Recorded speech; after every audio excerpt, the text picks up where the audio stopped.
Keeping venomous reptiles is an unforgiving hobby, requiring proper training and lots of experience. One simple mistake can be the difference between life and death.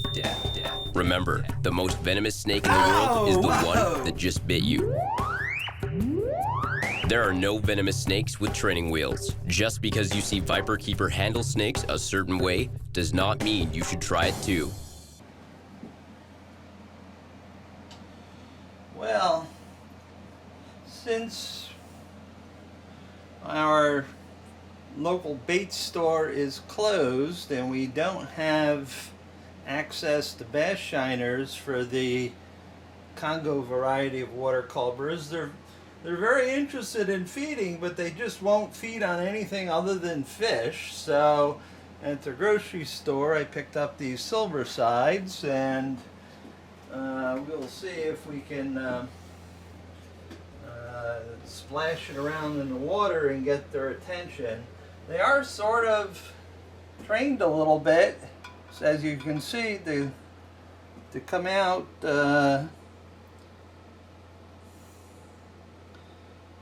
if they see fish or a disturbance in the water.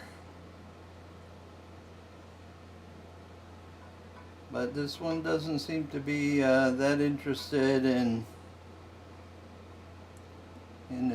the fish, even though it's fish.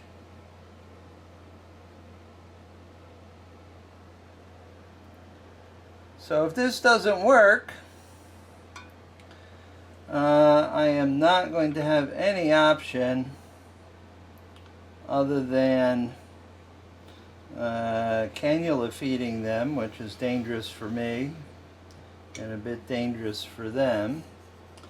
So we'll just leave that in there and see what happens. And nothing else I can really sort of do.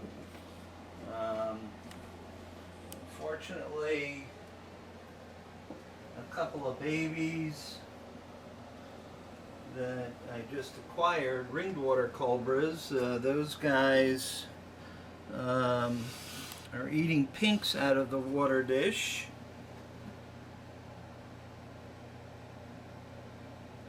I don't know if this one will make an appearance or not. With some splashing. Usually they sort of expect me to do this in the evening, and since they were very disappointed, especially this one up here, was up at the glass and hooting at me when I offered it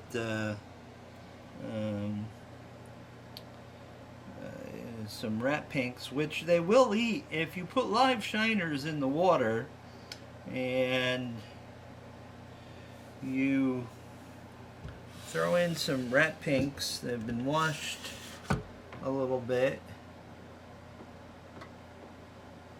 I just sort of wanted to disturb it. I didn't really want to lift it because that would freak it out.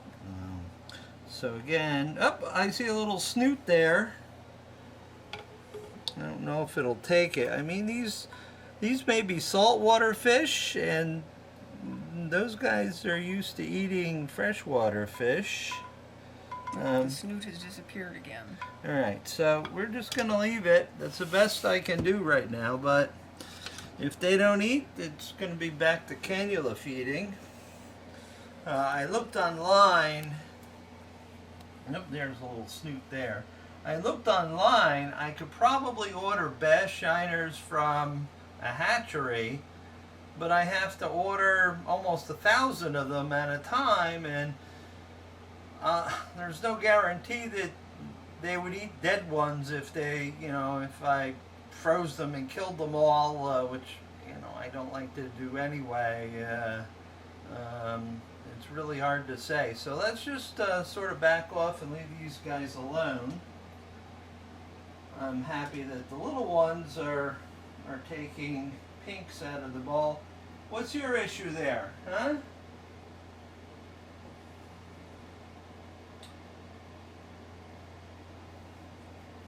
This is a big ringed water cobra wild caught female that is really foul, as you can see. I really want to be careful, but I also want her to know that there's fish to be had. So I'm just going to put that in her bowl and shut it. As Mr. Elvis says, oh, if she doesn't eat, I'll take care of the eating part for her. Right, bud, huh? Yes, I will bring you a rat. I will bring you a rat shortly. These water cobras, these ring water cobras, which I raised from babies, these guys eat pinks and fuzzies, no problem at all. It's just getting them started when they get here that's the pain in the ass. All right, Elvis, you're next, I promise.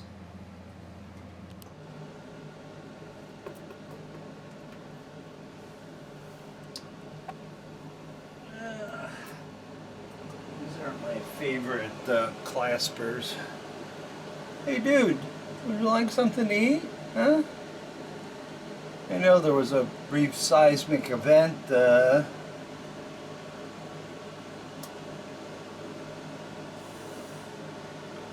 Trying to decide whether it's safe to come out. Yesterday it was really funny.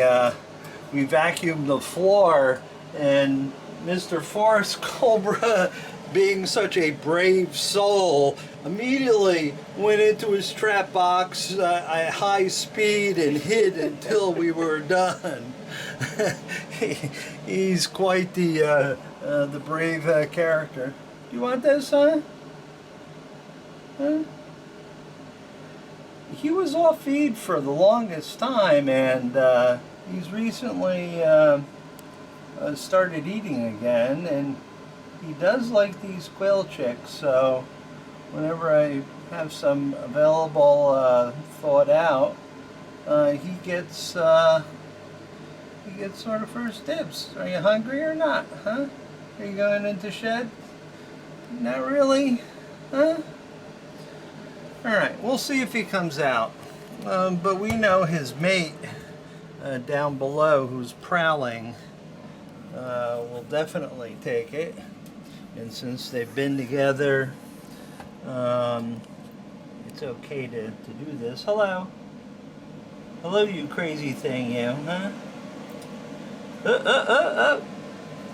Oh, yeah, there we go.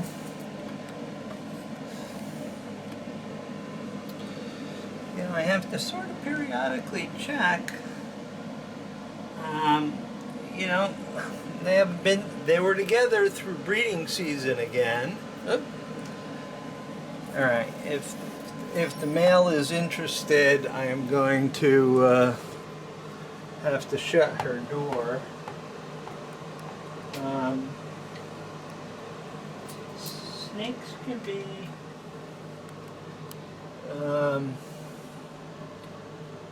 indifferent and then all of a sudden decide that they want something to eat. Do you want that or not, huh?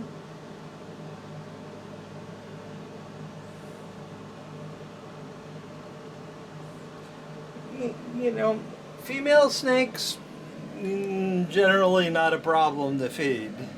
Male snakes, you get this sort of thing like, well, you know, maybe sort of, you know, look at him, he's starting to poke his nose out. He can't make up his mind. No. Come on. Nope. What a little jerk. Come on. Come on. Maybe if we animate it. It's just like fishing, you know? It's all in the presentation. Come on, dude. He used to eat one. He didn't eat for a real long time, and I was very much worried about him. Alright. I'm going to leave that one right there. And you can decide whether you want that or not. I'm watching the female because she would not hesitate in coming out and visiting me. And if he doesn't eat, he may be going into shed, but he didn't eat for the longest time, and I was very, very worried about him because I've had him for so long. So I separated the two because I really didn't want to breed coral cobras again, even though the babies were adorable and stuff. And most of them, sort of ate pretty well on their own.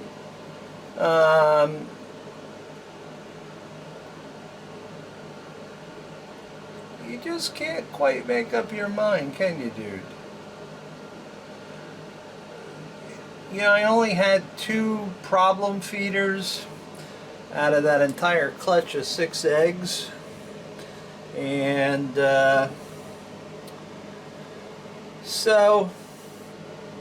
but, you know, I had trouble finding homes for them. Okay, they're not really that toxic. And it's been now shown that South African polyvalent will neutralize some of the venomous components. You know, I got bit by one a while back. I was did something stupid, but the only thing that happened to me is that my fingertip, my index finger, I looked like E.T. It was so swollen it looked like my thumb was transplanted on the end of my forefinger there. Nothing else happened. I had no neurotoxic symptoms. It was just purely a cytotoxic bite. It hurt like hell for a few days, but you know, everything was fine thereafter. Somebody else here in Pennsylvania, same species, Lubricus lubricus, he spent 3 days in ICU with all sorts of neurotoxic symptoms. So you never really know from the snake what kind of bite you're going to get. I mean, some of them you plainly know that, oh heck, this is going to be very bad. And you know, other snakes like the coral cobras, well, it could be bad. It may also just be a painful lesson learned.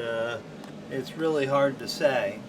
Well, I think he is really not terribly interested, but I will offer him again, maybe if he comes forward.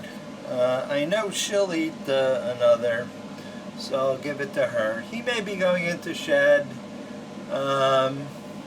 He's got a lot of his weight back, so I'm not quite as worried about him as I was.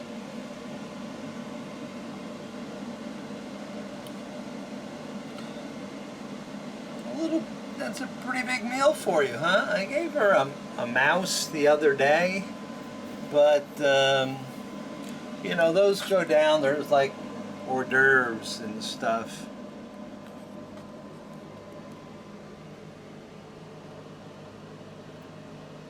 Hello, how you doing? What are you doing? You're just motoring around now, huh? You're just motoring around.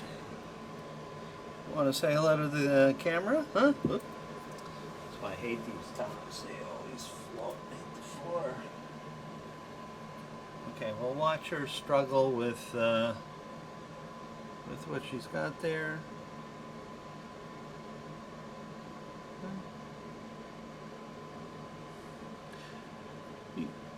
You know, I don't know what his problem is with his eye. He's had that for a long time, where he's got, you know, sort of looks like Peter Lorre, you know, a little bit. I don't think it's a stuck eye cap. Well, that's right. He did recently shed. I don't know what his issue is. Maybe it's a breeding cycle. Well, at any rate, you know, this is a nice treat because he's generally a pretty easygoing snake. He doesn't get particularly foul. He can, but I think he's like, I want to go down there and visit her. She's mean to you though, dude. one of the reasons why I separated them was because it was nearly impossible to feed them together because she's such an aggressive feeder, and as you can see, he's pretty mild mannered. Up, here we go. You want this? You want this, huh? I got another one. What? Oh, there you go. Oh, you missed it. You missed it again. Oh, finally. There you go. So, you know, like most male snakes, he's pretty easygoing. I'm not sure what he's up to, if she's in season or what the deal is, but we gave him enough times to try to eat. So now he's out of luck for this week. And she's had plenty, so we will just stop there. Now, no guarantee that she doesn't pop out a bunch of eggs. I mean, I would have to tube her and palpate her belly because, you know, snakes can store sperm for another, you know, a rainy day sort of a deal. Snakes also are somewhat parthenogenic, so there's no guarantee that she doesn't pop out some eggs. And of course, I'll incubate and hatch them if that happens. You know, some zoos in the U.S., if they have accidental breedings, they're usually the curator tells them to put the eggs in the freezer, and they kill off the offspring because, you know, they can't find homes for the offspring. It's really tough. Hello, would you like a chick? Huh? Would you like that? Oh, you would.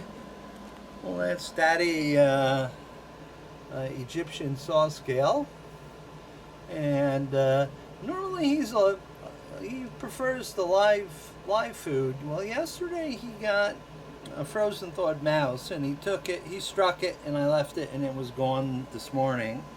And he just did something which is quite common when it comes to snakes and avian prey, is mice and rats and those sort of mammalian prey. They'll bite and release. Avian prey, if they bite them and release them, they could fly off and then they lose their meal. A rodent or whatever they can track by chemosensory attack, you know, with their tongue, just follow the scent trail until they find their prey item. Birds, who knows where they fly off, because they fly off, there's no scent trail to follow, it's a done deal. So usually if I give a snake avian prey, they'll strike and hold like this guy does. So we're gonna let him go ahead and eat, and we're just gonna move on. Hello, bud. You missed your chance to eat this week, though. I'm not gonna spend any more time with you. Look at her. She's like she's going like ape. I'll take more. I'll have his share. They are a beautiful species.